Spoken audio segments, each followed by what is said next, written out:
Welcome back to this special edition of Today. We are live in Hollis, New Hampshire for what we're calling a Pancakes and Politics Town Hall event.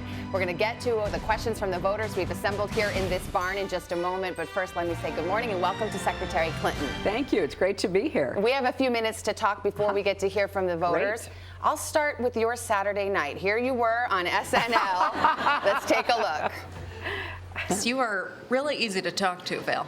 Oh, thanks. You know, that's the first time I've ever heard that. Secretary Clinton, it's a funny skit. Does it raise a serious point? There are those who say, look, we get it. We know your resume. You were Secretary of State. You were a United States Senator. But they just don't connect with you. They don't trust you. They might not like you. Oh, that really hurts my feelings. I have to tell you. You know, look, I think that I was elected to the Senate twice from New York. I was asked by my former opponent to serve as Secretary of State. Obviously, in this campaign, I'm fighting for what I think is important for our country and particularly for families in America. And I believe by the end of this campaign, people will know that I will fight for them and they can count on me. It's surprising to hear you say that because you've been in politics for 20 years, so it's not like people don't know you. I mean, to just get real about it, are you having a problem connecting? Well, I don't know. I mean, you can ask me that, and obviously it's not the nicest question to hear because I feel like I have a long record of working on the issues that I believe are important to people. And I'm going to continue to do that. And, you know, I think some of it is just the idea that, you know, people want to know what you really feel like. And, you know, I'll admit, I'm a more reserved person than maybe some people in politics are. But as you can see from the skit, I also like to have a good time. So we'll mix it up a little bit in the campaign. We just have some polls out this morning. I'm sure you've seen them. It shows Bernie Sanders winning here in New Hampshire right. at It the also moment. shows me winning in Iowa, South Carolina, Nevada, and nationally. It does indeed. So I'm happy to be in New Hampshire to talk to the people here. It's interesting to talk about Bernie Sanders because, as you mentioned, he's winning here, not everywhere else, but he's also raising some serious money. I mean, he's raising Hillary Clinton money for his campaign. What do you think he has tapped into, and is it at all a reflection of your campaign? Well, as you point out, I've got work to do in New Hampshire. I'm very excited to be leading everywhere else, and I'm going to keep working hard everywhere else. But I always thought this would be a great contest. You know, it's important. We're trying to elect the next president of the United States. That's a tough job, and the people of our country have to evaluate the candidates. Bernie's a neighbor here. He represents Vermont. I am, you know, out there every day doing the best I can to communicate what I will do, and I'm looking forward to the debate that we'll be having next week. Let's talk about your favorite subject, the email controversy. I think I've read every single thing you've ever said about it as I was researching for this interview, and I have to tell you, I see two things. On the one hand, you've said sorry and you've apologized for the confusion that it creates. Right. On the other hand, sometimes you say, it's the work of your Republican rivals going after you. It's the same old partisan attacks. And I guess my question to you is, which is it? If you're blaming the Republicans, some might wonder how genuine is that apology? Well, actually, it's both. I mean, I'm sorry that I made a choice that has resulted in this kind of situation, and I've said I made a mistake. Obviously, if I had to do it over again, I wouldn't. It was allowed, and everybody has confirmed that.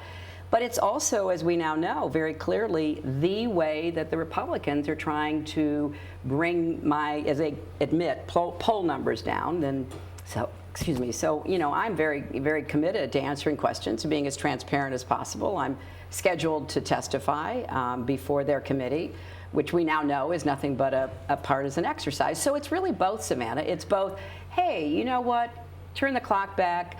It was allowed. I was thinking about many other things in my, you know, email account when I became Secretary of State because we had so many issues. It's allowed, but you know this, and anybody who works in government knows it's really not encouraged to use your personal email. And I mean, do you get how bad it looks? It looks like you set up a personal server, you set up your own email so that you would have control of those emails, and you alone would decide when to release them, whether to release them, and in fact, that is what happened. Well, Savannah, first of all, it was allowed, and I've said it wasn't the best choice. And every government official gets to decide what is personal and work-related. If I'd had two separate accounts, as many people do, obviously, I would have decided every hour what was personal, what was work-related. The law also says that the official gets to determine that, and that's what I did. And I have gone further than anybody that I'm aware of in American history. Now, that's not a long history because we haven't had emails that long, but as long as we've had them, I've gone longer and farther to try to be as transparent as possible. Nobody else has done that. And by the time this is over, I'm a little embarrassed that the emails are so boring in many instances, but they will all be out there and people will be able to make their decisions. You mentioned your Republican rivals making hay of this. Right. I have to ask you, if the tables were turned and it was Dick Cheney or Karl Rove who had a private email account and a private server on which they conducted all their government business, would you be as understanding? I would never have done that. Look at the situation they chose to exploit, to go after me for political reasons. The death of 4 Americans in Benghazi. I knew the ambassador. I identified him. I asked him to go there. I asked the president to nominate him. There have been 7 investigations led mostly by Republicans in the Congress, and they were nonpartisan, and they reached conclusions that, first of all, I and nobody did anything wrong, but there were changes we could make. This committee was set up, as they have admitted, for the purpose of making a partisan political issue out of the deaths of 4 Americans. I would have never done that, and if I were president and there were Republicans or Democrats who were thinking about that, I would have done everything to shut it down. You're scheduled to testify before that committee. That's right. Do you think it should be disbanded? That's what Nancy Pelosi has called for. Well, I have to say that now that they've admitted it's a political, partisan committee for the sole purpose of going after me, not trying to make our diplomats who serve in dangerous areas safer, that's up to the Congress. If they're going to have it still running, I'll be there, and I'm looking forward to answering questions about real things when I'm there, and I'm looking forward to having a chance to explain everything we've done, everything that I asked to happen. But it's not appropriate what they've done from obviously their own admission. You've mentioned there have been 7 or 8 Benghazi committees. This is the first to actually discover and find your emails. Was that a public service? No, I mean, no. I mean, before this whole thing, was a big controversy. The State Department was looking for information. My emails were on the government account, more than 90% of them. The State Department was pulling them out. They'd been handed over. So, look, I've been around this political situation for a long time, but some things are just beyond the pale. And I'm happy to go, if it still is in operation, to testify. I am happy to turn over my emails. I've gone further than anybody ever has. That's okay. I'm willing to do that. But the real issue here is what happened to 4 brave Americans. Well, Secretary Clinton, this group has a lot of questions for you on gun control, on middle-class economics, on health care. We have a lot to get to, and we'll do that for the full next hour. So thank you very much for your time with me this morning. We're going to hear from the candidate and the voters here in New Hampshire, and online your questions right after this.